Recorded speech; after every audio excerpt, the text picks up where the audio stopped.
Bismillahirrahmanirrahim.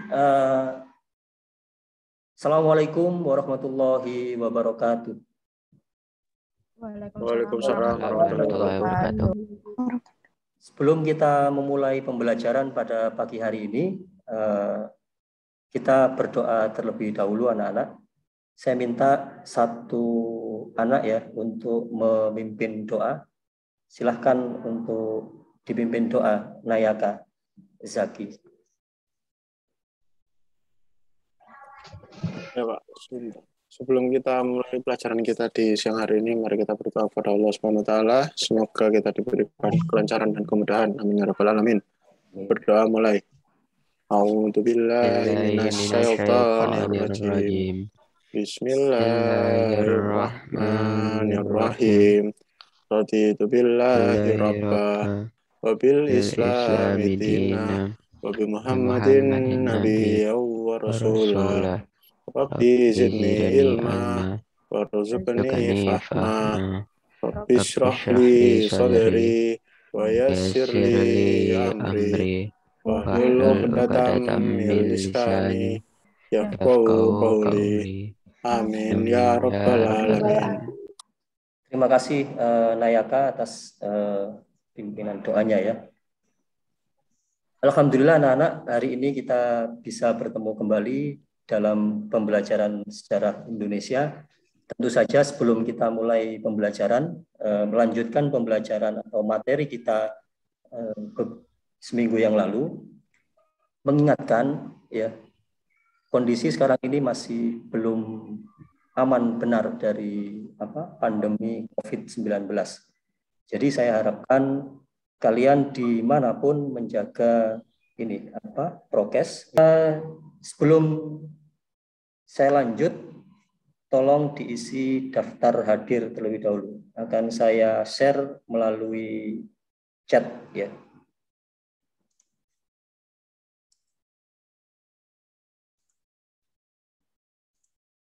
Melalui chat. Silahkan diklik link yang sudah saya share di chat anak-anak.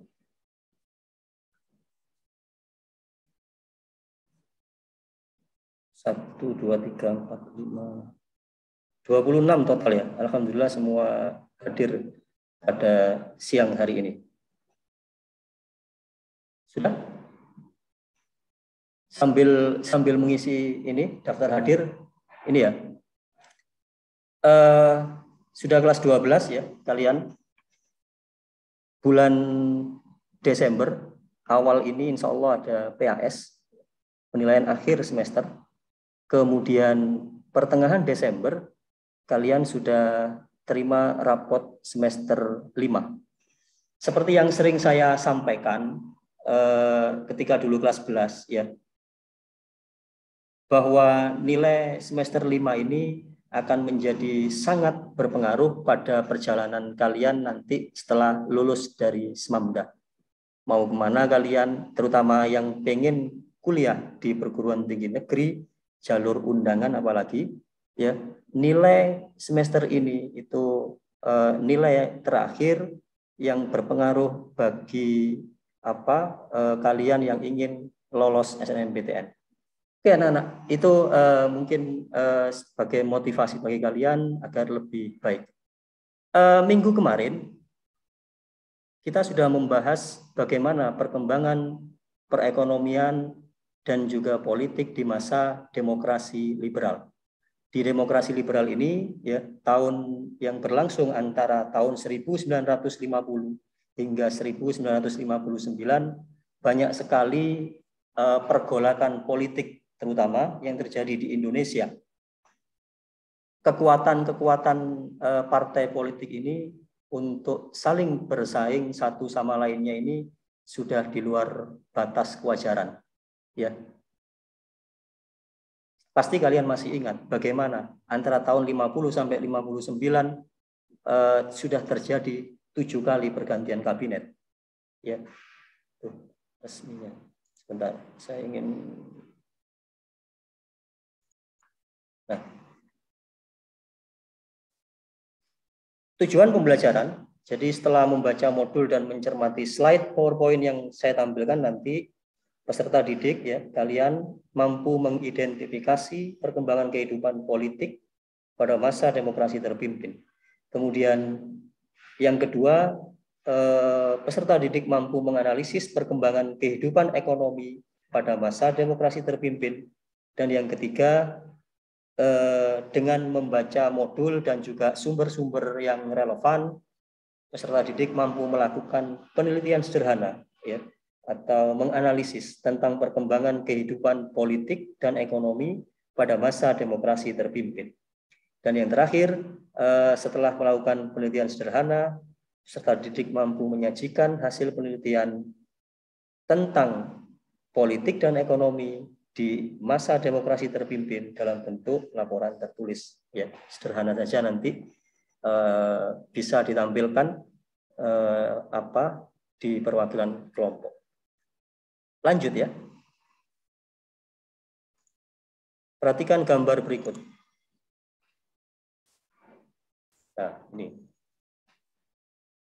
Pasti semuanya sudah ini. Apa lazim melihat gambar ini? Gambar apa ini?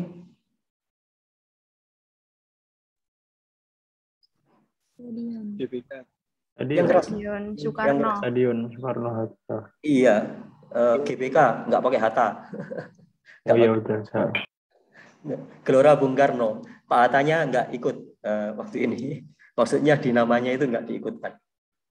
Gelora Bung Karno. Satunya? Bundaran HI. Bundaran HI. Bundarannya HI. Maksudnya ini. Ini Hotel Indonesianya. HI-nya ini ya. Jelas ya? Nah, apa yang kalian ingat dari dua bangunan ini?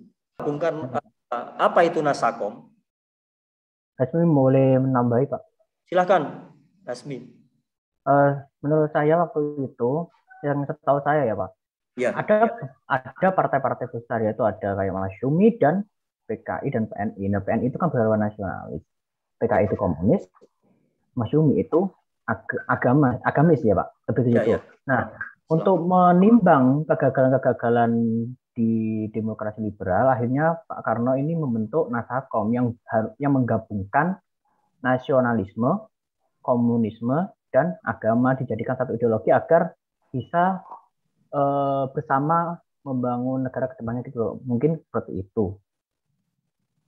Terima kasih. Ada lagi? Mungkin mengoreksi pendapat Salwa atau Hasmi? Atau menambahkan mungkin Nasakom. Ada Nasakom, ada kabinet kaki 4. Itu istilah di demokrasi terpimpin. Ada lagi? Saya tunggu. Sudah? Enggak ada. Baik. Terima kasih sekali lagi. Seperti yang dikatakan Salwa dan Hasmi, ya, bahwa Nasakom ini adalah keinginan Bung Karno untuk menyatukan kelompok-kelompok nasionalis, agama, dan komunis. Ini kelompoknya, kelompok 1 Farah Nafisa Atika, bisa dibaca sendiri. Kemudian Afifah Zulfa, ada Fisilmi Kafa, Sania, dan yang lain. Ya, silakan untuk berdiskusi dengan kelompoknya masing-masing. Kelompok 1, apa itu tugasnya? Kelompok 1, dicek di Google Classroom. Oke. Saya bacakan ya Pak. Ya, Salva, silakan. Jadi kesimpulan mengenai kebijakan pembangunan infrastruktur pada masa demokrasi terpimpin dengan kebijakan pembangunan infrastruktur masa kini itu, jadi pada masa demokrasi terpimpin itu pemerintahan Soekarno banyak menerapkan kebijakan pembangunan infrastruktur secara besar-besaran. Jadi pembangunan seperti Stadion GBK, Monumen Nasional, Hotel Indonesia Pertokoan Sarinah itu merupakan bukti atau upaya Presiden Soekarno dalam menaikkan citra Indonesia di mata dunia internasional. Saya harap ada satu anak yang mau menyimpulkan dari apa pembahasan kita hari ini. Hasmi mungkin bisa minta tolong untuk menyimpulkan kesimpulannya bagaimana dari demokrasi terpimpin ini.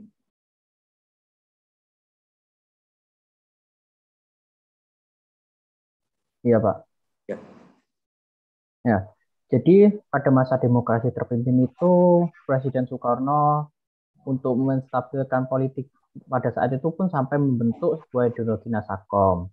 Terus waktu intinya dalam masa demokrasi terpimpin itu Presiden Soekarno ingin membawa Indonesia itu agar terlihat oleh seluruh negara yang ada di dunia. Dilihat dari kemegahan dan kebijakan pembangunannya. Keterkaitan dengan masalah kedaulatan rakyat pada masa demokrasi terpimpin itu dilaksanakan sepenuhnya itu oleh MPR.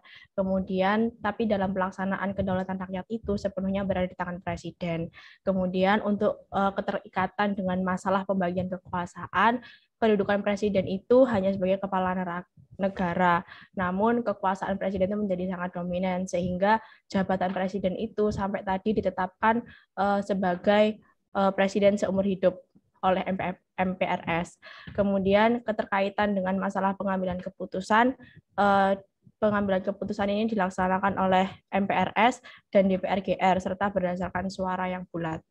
Mungkin bisa membantu kesimpulan Hasmi. Terima kasih, Pak. Terima kasih Salwa, terima kasih Hasmi. Ya, namun di sisi lainnya,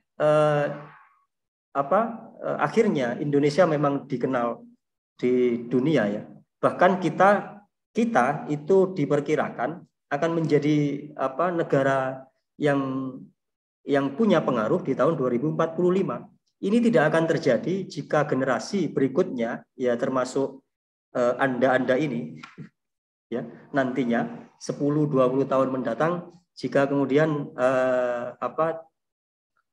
tidak mampu meneruskan perjuangan ini pendahulu atau tokoh dan bapak bangsa kita. Saya kira untuk materi tentang demokrasi terpimpin cukup sampai di sini. Minggu depan akan kita bahas mengenai jatuhnya rezim demokrasi terpimpin. Ada peristiwa ini ya, Tritura.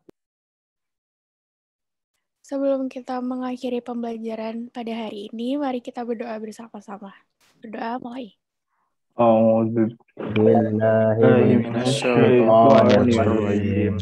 Bismillahirrahmanirrahim.